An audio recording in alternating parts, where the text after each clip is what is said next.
इक्ष्वाकु वंश में योनासु नाम से प्रसिद्ध एक राजा हो गए। उनका स्वभाव था प्रचुर दक्षिणा वाली यज्ञ करके भगवान को प्रसन्न करना। ये महान व्रत का पालन करने वाले थे, पर भाग्य से इनकी कोई संतान नहीं हो रही थी। तब इन्होंने विचार किया कि दो ही मार्ग हैं, या तो गृहस्थ में रहकर भजन करते हुए संतान उत्पत्ति करना, या फिर गृहस्थ का त्याग करके वनवास करते हुए भजन करके भगवान को प्राप्त करना। पुत्र तो हो नहीं रहा, तो निराश होकर के, अभी विरक्त भाव नहीं लिया था, वन में भजन कर रहे थे। एक दिन इनको बहुत प्यास लगी। प्यास से दुखी होकर के उनका कंठ सूखने लगा, तो पास में एक आश्रम दिखाई दिया जो भृगु जी का था। वहां च्यवन ऋषि और भी बहुत से ऋषि रात्रि में शयन कर रहे थे। पर जब च्यवन ऋषि को पता चला था कि पुत्र शोक से व्याकुल, तो उन्होंने एक मंत्र से अभिषिक्त करके कलश में जल रखा था और ये विचार किया था कि कल बुलाएंगे महाराज को और महारानी को, और महारानी से कहेंगे जल पी लो तो तुम्हारे सुंदर पुत्र हो जाएगा, बहुत ही बलवान और धर्मात्मा। उस कलश में ऐसे वस्त्र से ढक करके वहीं बीच में रखा हुआ था। अब आश्रम में वो जल से प्यासे थे, तो वहां प्रवेश किया, देखा सब ऋषि सो रहे हैं। जल को ढूंढा तो कपड़े के नीचे ढका हुआ कलश, तो शीतल जल, पूरा प्यास में पी गए जल, और वेदी पर कलश ऐसे खाली रख दिया। कलश रखते समय ऋषि जगे, तो उन्होंने देखा योनाश को। सब ऋषियों ने कहा गजब हो गया, अब क्या होगा? ये कलश का जल तुम पी गए महाराज, इसमें तो हमने संकल्प करके अपने तपोबल से पुत्र प्रकट होने का मंत्र से अभिषिक्त किया है। उनका मैं तो बहुत प्यासा था, प्यास से हमारे प्राण निकल रहे थे, मैं बहुत सुखी हुआ है जल पी करके। बोले सुखी तो हुए, लेकिन गर्भ रह जाएगा अब आपके, क्योंकि ये जल को तो हमने मंत्र के द्वारा। सब ऋषि एकत्र हुए। भगवान च्यवन जी ने कहा भगवान का विधान कोई टाल नहीं सकता, ऐसा ही होना था, इसलिए आपने इसे पान कर लिया। ब्रह्म तेज से संकल्पित जल कभी व्यर्थ नहीं हो सकता।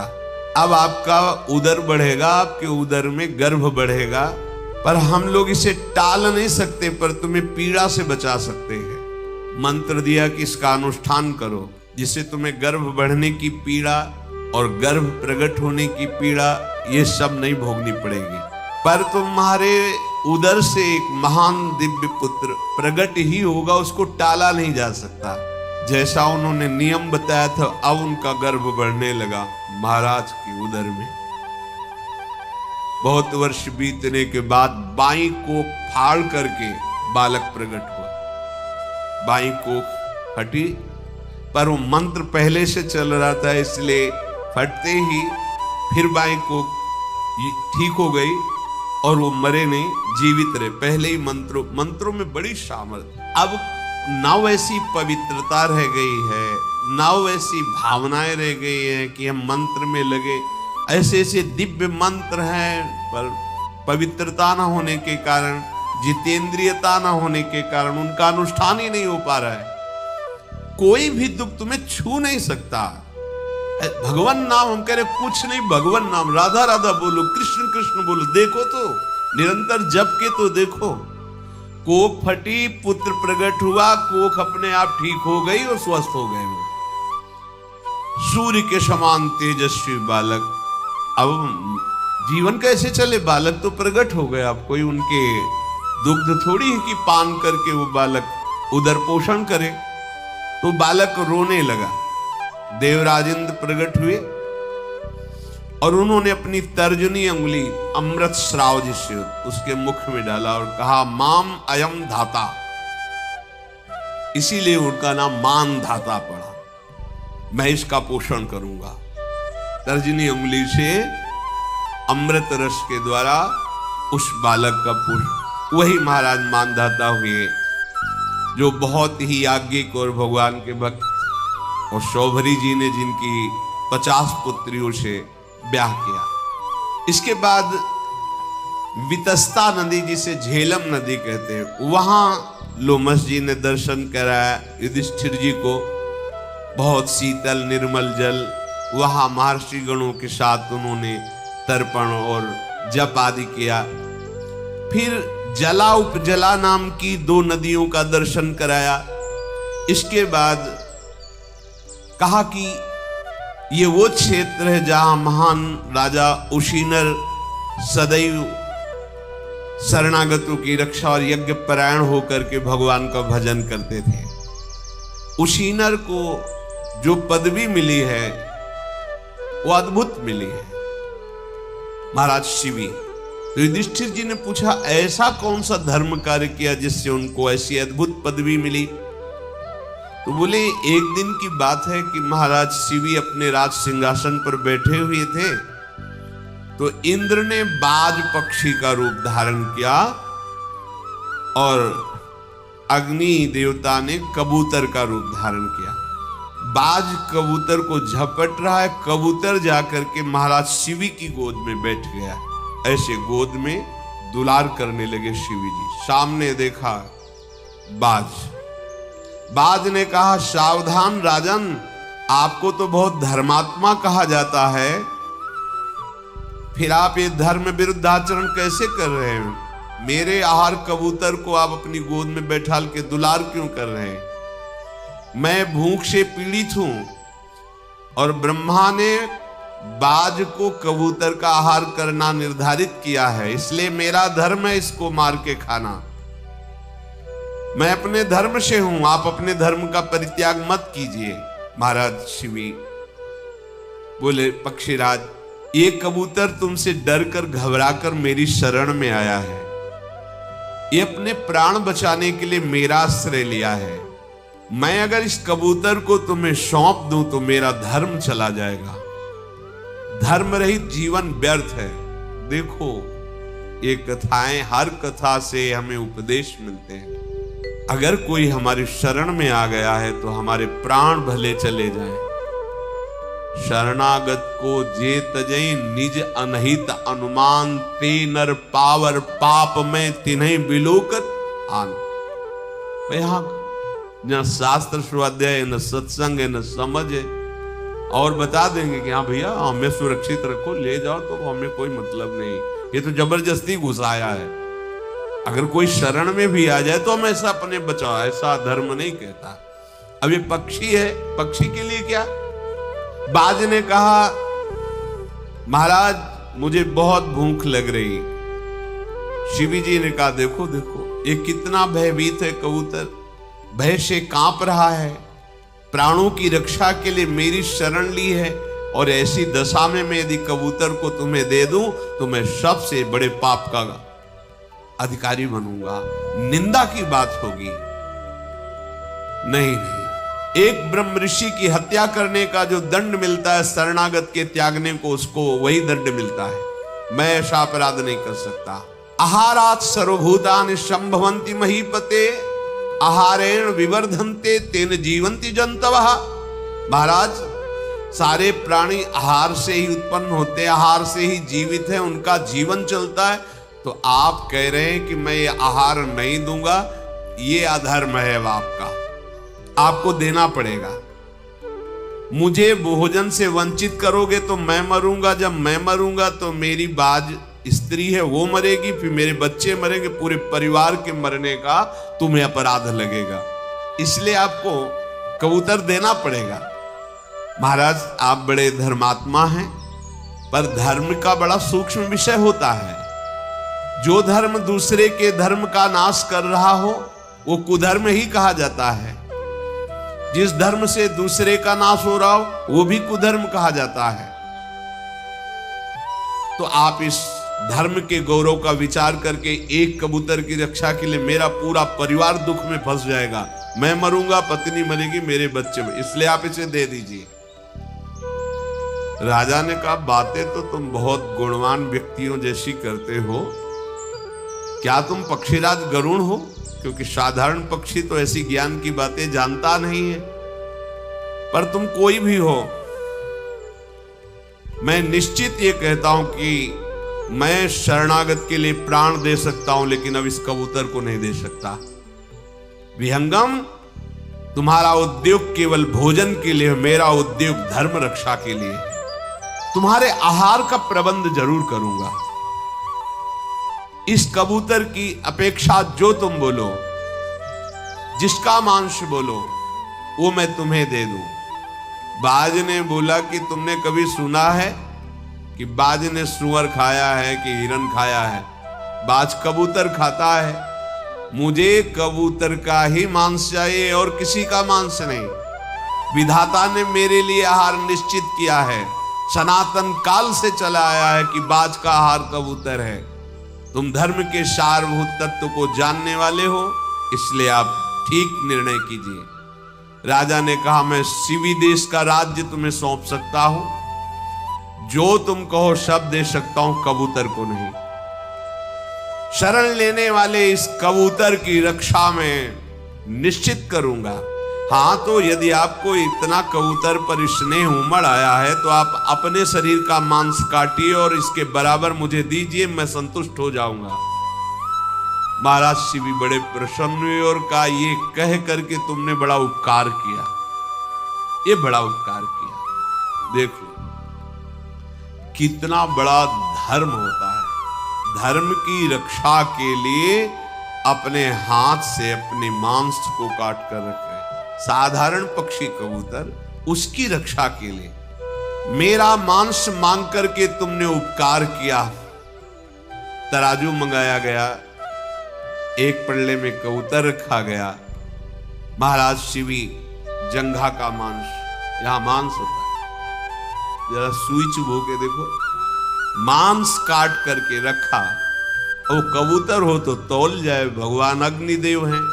फिर इस जांग का मांस काट के रखा, कबूतर यहां का मांस काट के रखा, छाती वक्षा स्थल का मांस काट के रखा। फिर स्वयं बैठ गए, मुझे खा लो, कबूतर को। ओहो, अपने संपूर्ण अंगों का जब मांस काट रहे थे तो सारी जो सभा थी दुख से, लेकिन उनके मुख में प्रसन्नता थी। सारी सभा आश्चर्यचकित हो रही है। जब उन्होंने कहा मुझे खा लो, कबूतर को नहीं, प्रकट हो गए उनका, मैं बाज नहीं हूं, ये कबूतर नहीं, मैं देवराज इंद्र हूं और ये अग्नि देवता है, आप स्वस्थ हो जाओ। तत्काल शरीर पूर्ण स्वस्थ हो गया और कहा, राजन तुम्हें ऐसे लोगों की प्राप्ति हुई है, आकाश में दिव्य देवता आपका स्वागत करेंगे। आपने कबूतर के लिए अपने देश और अपने शरीर को समर्पित कर दिया। तो ये युधिष्ठिर, ये वही आश्रम है जब महान राजा उशीनर शिवी जी ने भगवान की तपस्या करके भगवत धाम को प्राप्त हुए। इसके बाद सुगंध से सुवासित दिव्य वायु जहां चल रही है और जहां पहुंचना बड़ा कठिन है, लोमस जी ने कहा इसके आगे पैदल चलना तो बड़ा मुश्किल है। तो युधिष्ठिर जी को याद आया घटोत्कच। उसने कहा था जब कभी जरूरत हो तो मेरा स्मरण कर। तो घटोत्कच का स्मरण किया। 10,000 ब्रह्म ऋषि, आकाश जैसा विशाल काय, प्रणाम किया बड़े पिताश्री, क्योंकि भीम छोटे भाई, युधिष्ठिर बड़े। क्या किया है? तो उनका समस्त ब्रह्म ऋषियों सहित हमको बद्रीनाथ भगवान में दर्शन के लिए। अब वहां उस समय बड़ा अगम्य मार्ग था। उन्होंने कहा कि अकेले ही मैं पहुंचा सकता हूं, आपको क्या, आप कहें तो पूरी पृथ्वी को रख के चल सकता हूं, पर हम अपने साथियों को बुलाते हैं, क्योंकि ब्रह्म ऋषियों को अलग और आपको अलग ले चलना चाहते हैं, द्रौपदी और आप हमारी पीठ पे बैठे। तो जैसे विमान पे बैठा जाता है, ऐसे ये सब पीठ पे बैठे और कई उनके मित्र आ गए जो ब्रह्म ऋषियों को, लोमस जी को, सबको अपनी पीठ में बैठाल करके ले गए। बड़ा आनंद, और ऊपर आकाश में जैसे विमान भी चढ़ता है तो उन्हें बड़ा आनंद आया। बद्री विशाल वन में उतरे जाकर, जहां परम पावन त्रिभुवन को पावन करने वाली भागीरथी गंगा जी प्रवाहित होती हैं। बहुत ही सुंदर कमल खिले हुए हैं, दिव्य दिव्य वृक्ष हैं, बड़ा आनंद हृदय को प्राप्त हो रहा है। बड़े बड़े ऋषि जन तपस्या मग्न हैं।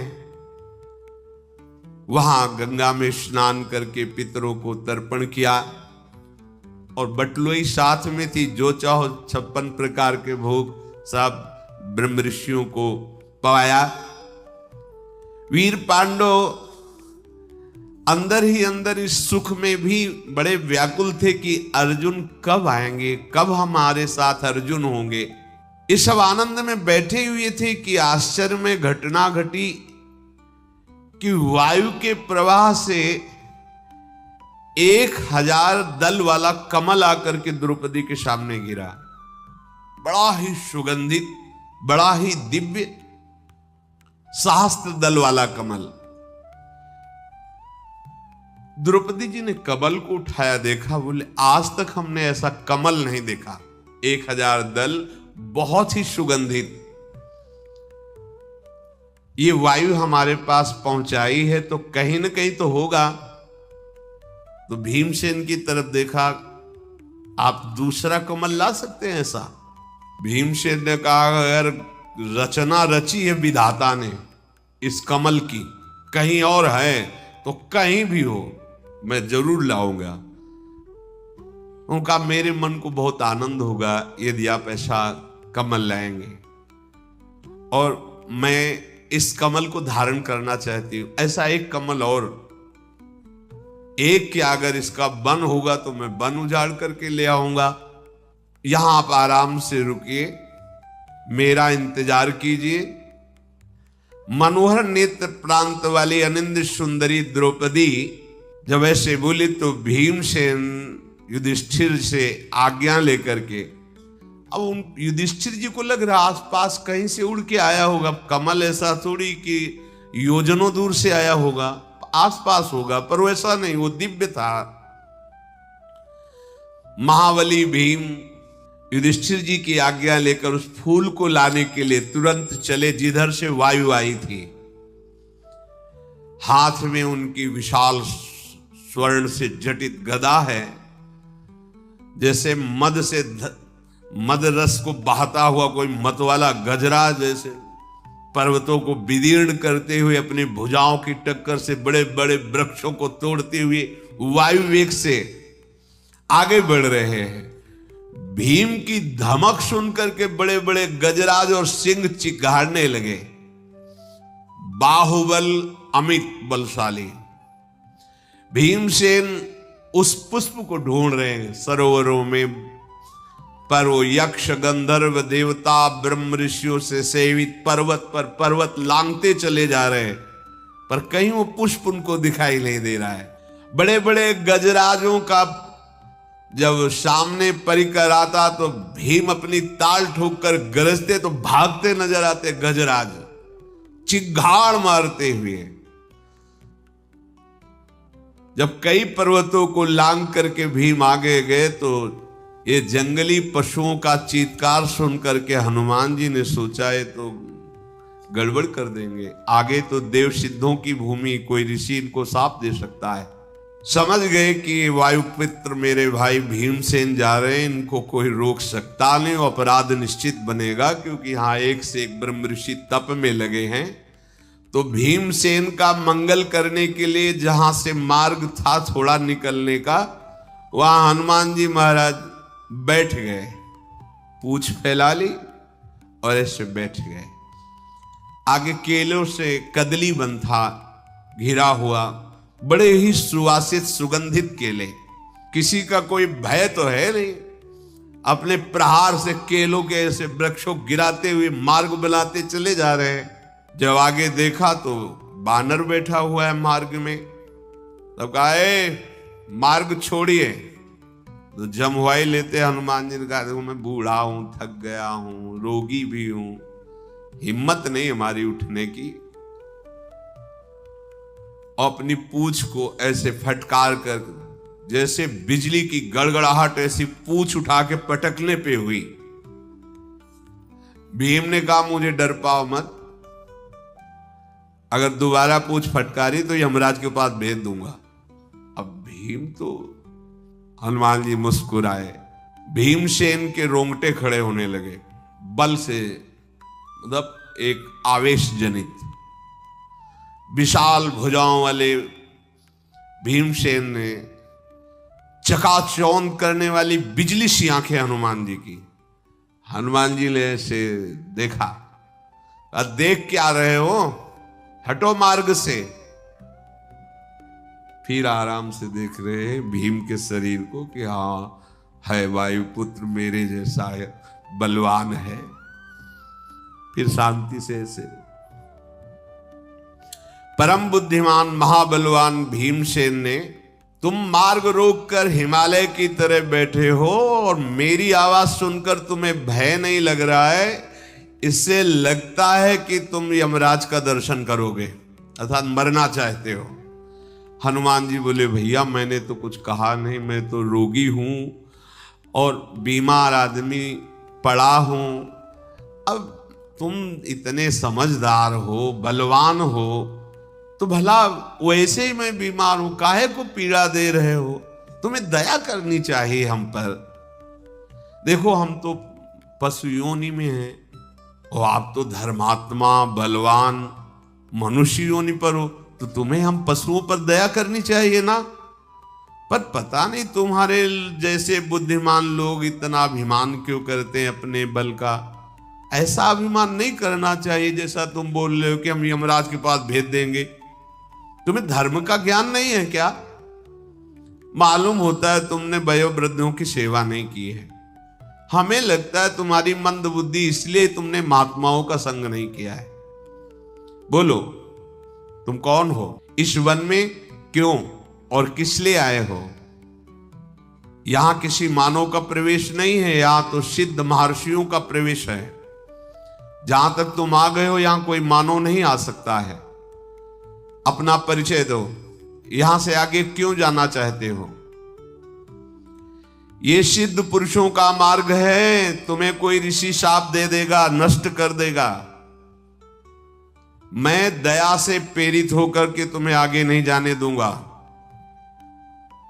यहां तुम्हारा स्वागत है, ये कदली बने, सुंदर सुंदर केला पाओ और वापस लौट जाओ। मेरा कथन तुम्हारे हित के लिए है। उस वचन को सुनकर के भीमसेन ने कहा, आप कौन हैं? आपकी बात से तो नहीं लग रहा कि आप बानर हैं, क्योंकि आपकी बात बहुत ज्ञान युक्त है। मेरे शरीर को देखकर तुम्हें भय नहीं लग रहा? भीम ने कहा। मेरा परिचय पूछा तो मैं चंद्रवंशी क्षत्रिय हूं, मेरा जन्म कुरुकुल में हुआ है। माता कुंती ने मुझे गर्भ में धारण किया और भगवान वायु का मैं पुत्र हूं, जिसे पांडव कहा जाता है। नाम मेरा भीमसेन है। हनुमान जी मुस्कुराए और कहा, वायु पुत्र हो? हाँ मैं भगवान वायु का पुत्र हूं।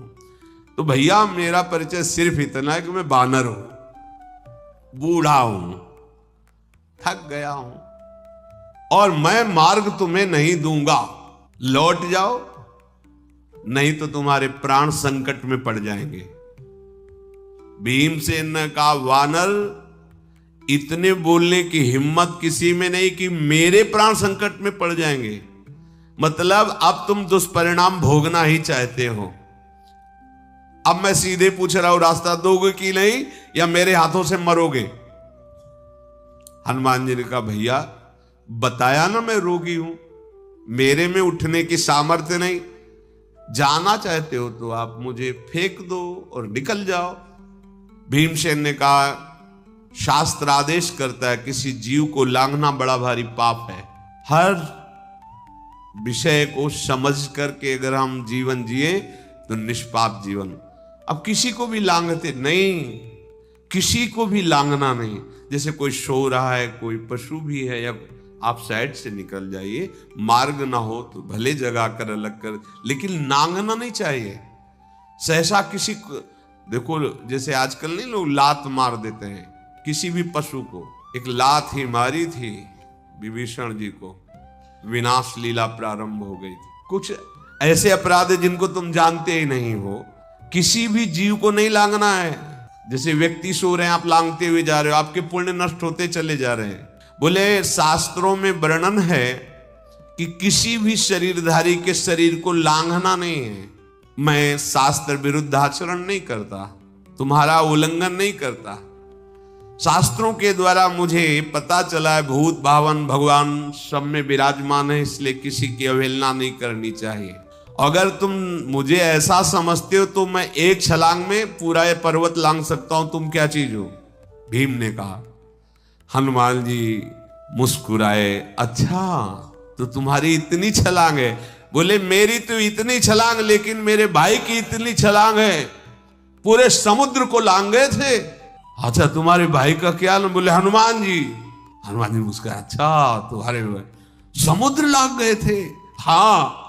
हनुमान जी बोले तो मैं तुमसे एक बात जानना चाहता हूं कि तुम्हारे भाई समुद्र को लांघ गए थे, इस विषय में तुम कुछ और प्रकाश डाल सकते हो? भीमसेन ने कहा प्रकाश क्या, त्रिभुवन में मेरे भाई का यश है। वानर प्रवर, महाबुद्धिमान, महाबली, राम भक्त हनुमान, ये मेरे बड़े भाई हैं। सद्गुण सदैव उनका वर्ण किए रहते हैं। महान प्रशंसनीय, बुद्धि बल धैर्य उत्साह, और शास्त्रों में उनकी सदैव जय गाई है। और भगवान के पावन चरित्र में प्रधान स्थान उनका है। वानर श्रेष्ठ हनुमान भगवान श्री रामचंद्र जी की प्रिया श्री सीता जी की खोज की 100 योजन विस्तार वाले समुद्र को एक छलांग में लांघ गए।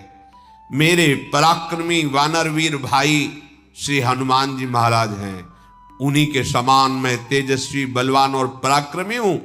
मैं एक क्षण में तुम्हें परास्त कर सकता हूं। भीम ने कहा और उठो, अब मेरा परिचय जान चुके हो, मेरे भाई का भी परिचय जान चुके हो, अब रास्ता दे दो हमें। भीमसेन के इस प्रकार कहने पर हनुमान जी ने कहा उपहास करते हुए, अनघ तो तुम इतने बड़े हनुमान जी के भाई हो और तुम भी बलवान हो, तब तो मेरे ऊपर कृपा ही करनी चाहिए। बूढ़ा कपि जान करके आप अपना मार्ग चयन करो। अगर इसी से जाना चाहते हो तो उठा दो, पूछ पकड़ के उठा के हटा के निकल जाओ। हनुमान जी के ऐसा कहने पर भीम ने कहा अब समझ में आ गया कि तुम्हें मरना ही है। भीम ने बहुत बलपूर्वक संकल्प करके पूंछ को पकड़ा बाएं हाथ से, हिली नहीं, तो दाहिना हाथ भी लगाया, फिर भौं टेढ़ी करके पूरा बल लगाया, पूंछ ही नहीं हिली। फिर खड़े हो गए, देखा ऐसा क्या, पर्वत को टक्कर मारे तो चूर हो जाए तो पूंछ नहीं उठा पा रहे। मुखमंडल में निराशा छा गई, सारे अंग पसीने से भीग गए। हनुमान जी मुस्कुरा, उठाओ उठाओ, मैं बूढ़ा हूं तो उठाओ। भीम ने फिर पूंछ उठाने की पूरी शक्ति लगाकर फिर लज्जा से सर झुका करके कहा, मैं अब समझ गया, मैं आपके चरणों में प्रणाम करता हूं। हे कपिप्रवर, मैंने जो अनजाने में आपसे कठोर बातें की, मुझे क्षमा कीजिए। या तो आप भगवान हैं और या कोई सिद्ध महापुरुष ये रूप धारण किए हुए बैठे हैं, बानर तो है नहीं। आप अपना परिचय दीजिए। महाबाहु, यदि आप योग्य समझते हो तो मुझे आप अपना परिचय दीजिए। मैं आपकी शरण में हूं, मैं बिल्कुल अपना अपराध स्वीकार करता हूं। आपसे असभ्य बर्ताव किया तो शिष्य जानकर क्षमा कीजिए और आप मुझे अपना परिचय बताने की कृपा करें। भीम के ऐसा कहने पर मुस्कुराए और कहा, परिचय जानना चाहते हो? केसरी के क्षेत्र में जगत के प्राण स्वरूप भगवान वायु देवता से प्रकट हुआ मैं हनुमान हूं। वानर यूथपति, पराक्रमियों का पराक्रमी, सूर्य नंदन सुग्रीव की रक्षा करने वाला मैं ही हनुमान हूं। भीम, जिसकी मैंने मित्रता स्वीकार की उसे कभी छोड़ा नहीं और उसकी विजय श्री करवा के छोड़ा है। अग्नि को साक्षी करके भगवान राम से मित्रता सुग्रीव की कराई और विरोध करने पर बाली का वध करवाया। महाबली प्राणाराध्य दशरथ नंदन भगवान श्री राम, भगवान श्री हरि ही हैं।